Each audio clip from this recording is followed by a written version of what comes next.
नमस्कार, मैं doctor Ravi Godse from Pennsylvania. I am a physician and I am a movie writer, director and producer. So people ask me, हमेशा लोग पूछते हैं कि आपको सेहत चाहिए या आपको मनोरंजन चाहिए. Do you want health or you want entertainment? ये किस किस्म का बेहुदा सवाल है. जैसे किसी को पूछा जाए कि आपको शादी करनी है या खुश रहना है. इतने जुगाड़ी इंडियन लोग हैं, दोनों नहीं कर सकते. सेहत भी रखेंगे और मनोरंजन भी करेंगे.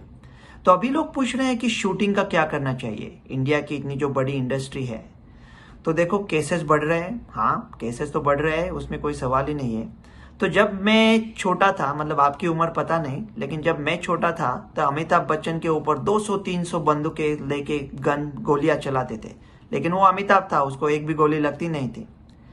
तो अगर केसेस बढ़ रहे हैं तो बढ़ने दो.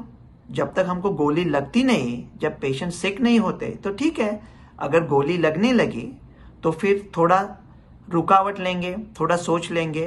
वैक्सीन आएगी थी, हम भी गोलियां चलेंगे.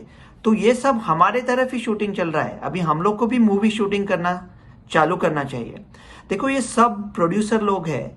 अगर उन्होंने इकट्ठा होके एक ऐसी फैसिलिटी बनाई कि जिससे पहला एंटीबॉडी टेस्टिंग करेंगे पूरे वर्कफोर्स का.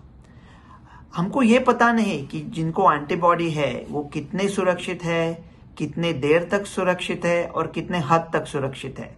लेकिन वो जिनको एंटीबॉडी नहीं है उन लोगों से ज्यादा सुरक्षित है, ये तो पता है. तो पूरे वर्कफोर्स और उसका सब खर्चा हम प्रोड्यूसर लोग कर सकते हैं. पूरे 24 घंटे में शूटिंग करेंगे और उसमें एक शिफ्ट बना के काम करेंगे. सब लोग मिलजुल के काम करेंगे. जैसे पुराने हिंदी फिल्में में सेम टेम्पल होता था जिसके सामने सबकी शादियां होती थी, वैसा थोड़ा बना रहेगा. लेकिन शूटिंग तो चालू रहेगा. लेकिन ऐसी दो इंडस्ट्रियां बोलते हैं, मेडिकल इंडस्ट्री और एंटरटेनमेंट इंडस्ट्री, जो रेसेशन प्रूफ है. वो कुछ ना कुछ काम तो अभी करना चाहिए ना. भूखे मरने से अच्छा है तो बाहर आके देखेंगे क्या होता है, कुछ एंटरटेनमेंट तो बनी रहे. और ये जो सवाल अभी उठता है कि थिएट्रिकल रिलीज वर्सेस प्लेटफॉर्म, लेकिन ये पैंडेमिक सा उससे कुछ लेना देना नहीं है. वो तो पुरानी बात थी. वो पैंडेमिक के बगैर भी वो कुछ पुरानी चीजें तो जाने वाली थी. जैसे कि कहते थे कि वही चिराग बुझा जिसकी लौ कयामत थी, उसी पर जर पड़ी जो शजर पुराना था. वो थिएट्रिकल रिलीज तो शायद अभी इतिहास में जमा हो. प्लेटफॉर्म पे सब फोकस करना पड़ेगा.